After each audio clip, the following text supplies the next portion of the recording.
ተወዳጁ አርቲስት ደሳለኝ ኃይሉ የህይወቴ መራራ ጊዜ ይሄ ነው ይለናል። ለመሆኑ ምን ቢከሰትበት ከህይወት ዘመኑ ይሄንን መርጦ መራራ በማለት ገለጸው? የምናጋራችሁ ይሆናል። ወዲህ ደግሞ ለዓመታት ያለምንም አቅም መንሸራተት የዘለቀው የራሱ የተለየ የድምፅ ከለር ያዘፋፈን ለዛ ያለው ይርዳው ጤናው የፍቅር ህይወቱን ሲጠየቅ ላለመመለስ ሲሸሸው ከራርሟል። ለመሆኑ ለምን ይሸሸዋል? ያለፈበት የፍቅር ህይወትስ ምን ይመስላል? ጠይቀን ምላሹንም ይዘነዋል። ለውስን ደቂቃዎች ብቻ ከኛ ጋር ሲዘልቁ ደሳለኝ ኃይሉ የህይወቴ መራራ ጊዜ የሚለውን ጉዳይ በዝርዝር ነግረናችሁ ይርዳውን የከዳችውን ለመጀመሪያም የመጨረሻም ፍቅረኛው ስለነበረችውን ስታጋርተናችሁ እግረ መንገዳችን የኮሜዲያኑን ወንዶሰን አውራሪስ ጉዳይ አንስተን እየዘከርን ነፍስ ይማር ብለን እናልፋለን። ቪዲዮውን ላይክ እያደረጋችሁ አብራችሁን ዝለቁ።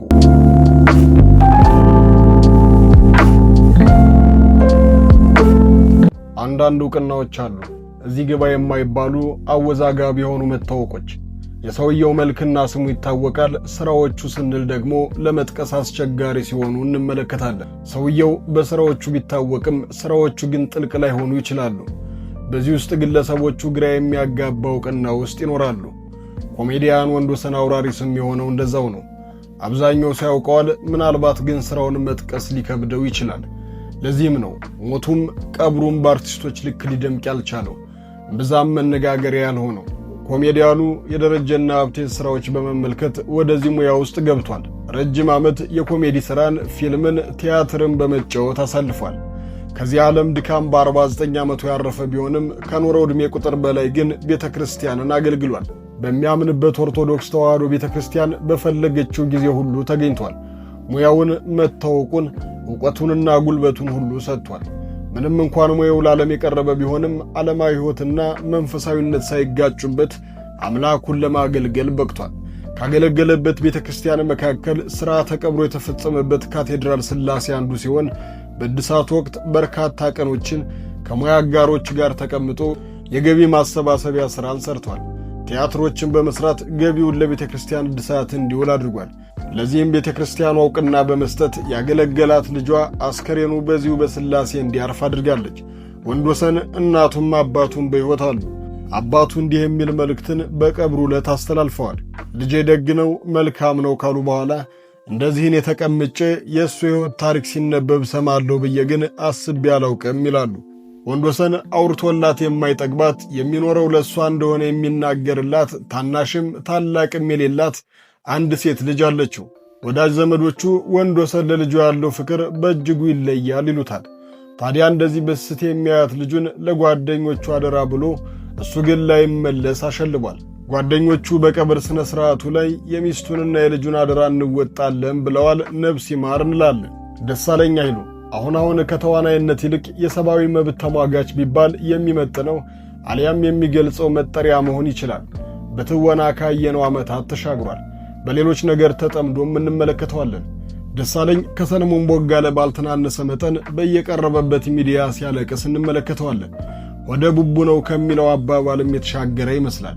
እሱን ከሰለሞን የሚለየው በፖለቲካ ሰዓት እየተገረፉ ለሚፈናቀሉትም፣ ለሚገደሉትም፣ ለተራቡትም፣ ለተቸገሩትም ለሁሉም ድምፅ ይሆናል። ያላንዳች ፍራቻ የተሰማውን በተገኘበት ቦታ ሁሉ ይናገራል። በቅርብ ጊዜ መነጋገሪያ ከነበሩ ተግባሮቹ አንዱ በብልጽግና ባለስልጣናት በቤተ መንግሥት ስብሰባ ላይ ተገኝቶ ያላንዳች ፍራቻ የተናገረው ንግግሩ ነበር። ተዋደዱ፣ ተፋቀሩ እያላችሁ አትሸንግሉን። እናንተ መሪዎቻችን ናችሁ። መዋደድን፣ መፋቀረን ከእናንተ ልንማር ይገባል። ሽመልስ አብዲሳ ለምን አማራ ክልልን ሄደህ አትመራም? ሙስጠፋ ለምን ደቡብን አያስተዳድርም? የአማራ ክልሉ ገዢስ ስለምን የኦሮሞ መስተዳደር ውስጥ አይገባም? እናንተ የተወለዳችሁበት አካባቢ ተወሽቃችሁ አልወጣም ካላችሁ በእናንተ መስተዳደር ውስጥ ያለው ሕዝብ እንዴት ብሎ ሌላ ቦታ ሄዶ ሊሰራ ይችላል? እንዴትስ ከክልሉ ውጭ መንቀሳቀስን ይደፍራል? በትክክል መዋደዳችን የምትፈልጉት ከሆነ ሽንገላችሁን ተውትና በተግባር አሳዩን ብሎ የተናገረው ንግግሩ ለብዙዎቻችን የቅርብ ጊዜ ትውስታችን ነው። በሌላ ጊዜም በረሃብ የተበሳቆሉ በጦርነት ምክንያት ከቀያቸው የተፈናቀሉትን በተመለከተበት ጊዜ የወገኔም ባይኔም ባ ነው በማለት ያላንዳች ፍራቻ ለእናንተ የፖለቲካ ቱርፋት ብላችሁ የድሃን ልጅ በረሃብ አትቅጡ፣ አትግደሉ፣ አታፈናቅሉ፣ ሀገራችን ሰፊ ነች፣ ለሁላችን ትበቃለች ብሏል። ኪነጥበብ መገለጫዋ ከሕዝብ ወጥታ ለሕዝብ መቆም የተገፉትን ሰዎችን ባማበስ ቢሆንም የኛ ሀገር ኪነ ጥበብ ይህንን ለማድረግ አልታደለችምና አንዳንድ እንደ ደሳለኝ ያሉ ባለሙያዎች በግላቸው ድምፃቸውን ያሰማሉ፣ ለወገናቸውም ይታገላሉ። ምናልባትም ወደፊት ስማቸው ከመቃብር በላይ በክብር ሰፍሮ እንመለከተዋለን። ታዲያ ይሄ ቆራጥ የሕዝብ ልጅ የሕይወት የከባድ ጊዜ እያለ የሚገልጸው ወቅትን አሳልፏል። ጉዳዩ እንዲህ ነው። 4 ቤተሰቦቹን የኔ የሚላቸውን ሰዎች በተከታታይ ይሞቱበታል። በመጀመሪያ የአባቱ ታላቅ ወንድም ይሞታል። ከዚህ ሐዘን ሳያገግሙ አባቱ ያርፋሉ። ብዙም ሳይቆይ የአባቱ ታናሽ ወንድም ይከተላል። ቤተሰቡ ግራ በመጋባት ውስጥ እያለ ሌላኛው ያጎቱ ልጅ ገና በወጣትነት ዕድሜው ያርፋል። ይህን ሕመም ደሳለኝ ሲገልጸው እየተፈጠረ ያለው ነገር ሁሉ ግራ ያጋባል።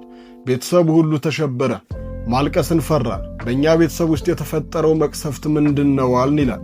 ተደጋጋሚና በወራቶች ውስጥ 4 የቅርብ ሰዎቹን በሞት ያጣው ደሳለኝ ኃይሉ በእንባ እየታጀበ ሲናገር፣ ታዲያ ከዛ ሕመም በኋላ አጽናኙ መንፈስ ቅዱስ አጽናንቷቸው ለሀገሩ ብዙ አስተዋጽኦ ያበረከቱትን አባቱን የሕይወት ታሪክ ለመጻፍ እየታገለ እንደሆነ ሲናገር ሀገራችን ያለችበት ትርምስ አሁንም እንደሚረብሸውና ፈጣሪ በቃችሁ እንዲለን እንደሚጸልይ ተናግሯል።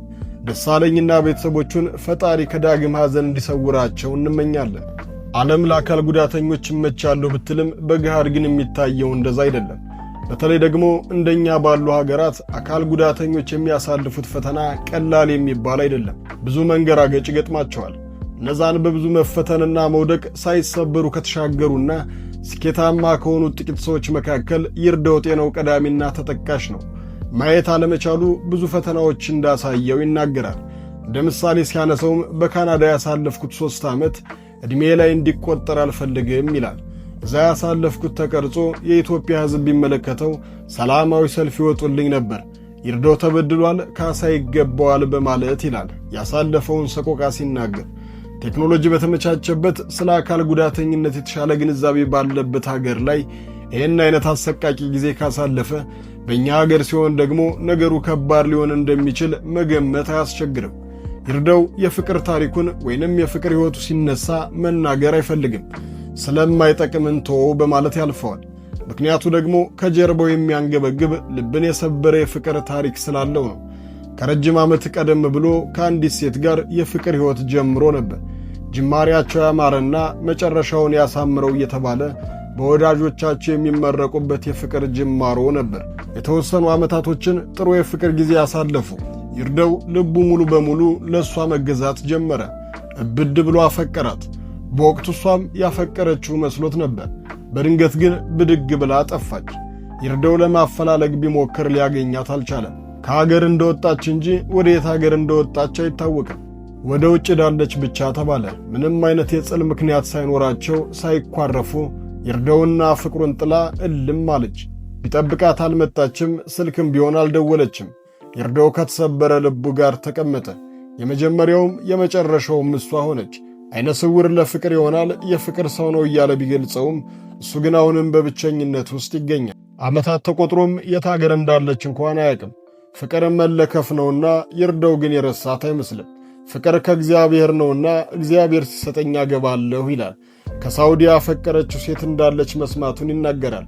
ስላፈቀርሽኝ አመሰግናለሁ ይላል። ፍቅሩን ከመጀመሪያው ፍቅሩ ማላቀቅ የከበደው ይመስላል። አበቃን። ለወንዶሰን ነፍስ ይማር እያልን ለደሳለኝ ኃይሉ ደግሞ መጽናናትን ተመኝተን ለይርዳው ፈጣሪ ላንተ የምትሆንን ሚስት እንደሚሰጥህ እናምናለን እያልን የእናንተን ሐሳብ በኮሜንት ቪዲዮውን ላይክ፣ ቻናሉን ሰብስክራይብ በማድረግ ቤተሰብ ይሁኑ።